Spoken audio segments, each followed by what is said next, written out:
ഇയാൾ ഗുജറാത്തിലെ ഇലക്ഷൻ പ്രചരണത്തിന് പോകുന്നു. എന്നിട്ട് ഫ്ലൈറ്റിൽ ഇറങ്ങിയിട്ട് ഓട്ടോറിക്ഷ വിളിച്ച് ഒരു വീട്ടിലോട്ട് പോകുന്ന ഒരു രംഗം നിങ്ങൾ കാണും. ഓർമ്മയുണ്ട്, അത് എനിക്കറിയത്തില്ല നിങ്ങൾക്ക് എത്ര പേർക്ക് അത് ഓർമ്മയുണ്ട്. അപ്പോൾ അവിടെയുള്ള സ്റ്റേറ്റ് പോലീസ് പെട്ടെന്ന് ഓട്ടോ തടഞ്ഞു. കാരണം മുഖ്യമന്ത്രിയാണ് ഒരു സ്റ്റേറ്റിൻ്റെ. എന്തെങ്കിലും സംഭവിച്ചു കഴിഞ്ഞാൽ ആ സ്റ്റേറ്റിനാണ്, കാരണം ആ ഗുജറാത്ത് സ്റ്റേറ്റിനാണ് അതിൻ്റെ റെസ്പോൺസിബിലിറ്റി. അവർ പറഞ്ഞു അങ്ങനെ പോകാൻ പറ്റില്ല, കാരണം നിങ്ങൾ മുഖ്യമന്ത്രിയാണ്, കോൺസ്റ്റിറ്റ്യൂഷൻ പ്രകാരം ഇന്ത്യയിലെ ഒരു സ്റ്റേറ്റിൻ്റെ മുഖ്യമന്ത്രിയാണ്. ആ പോലീസുകാരനെ നിർത്തി അങ്ങ് പൊരിപ്പിക്കുവാണ്. ഞാൻ ജനങ്ങളുടെ കൂടാണ്, ഞാൻ ജനങ്ങളുടെ കൂടെ ഇറങ്ങി പ്രവർത്തിക്കുന്നയാളാണ്. അയാളാണ് ഇന്നലെ വിപാസന എന്ന് പറഞ്ഞ അവിടെ മെഡിറ്റേഷൻ സെൻറ്ററിൽ 22 എസ്കോട്ട് വാഹനങ്ങളുമായിട്ട് പോയത്.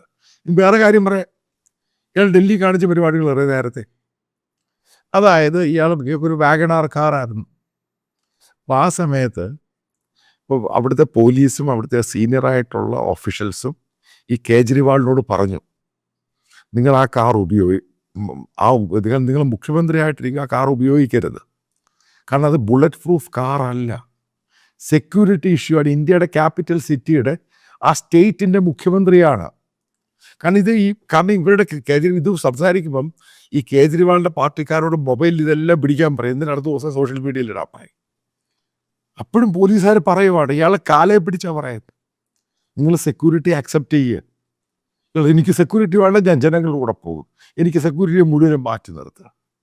അപ്പോൾ ഒരിക്കൽ പിന്നെ ആം ആദ്മി പാർട്ടിയുടെ ഒരുത്തൻ തന്നെ ഇയാളെ 2 പൂശി കഴിഞ്ഞപ്പോൾ പെട്ടെന്ന് സെക്യൂരിറ്റി വേണമെന്ന് പറഞ്ഞു.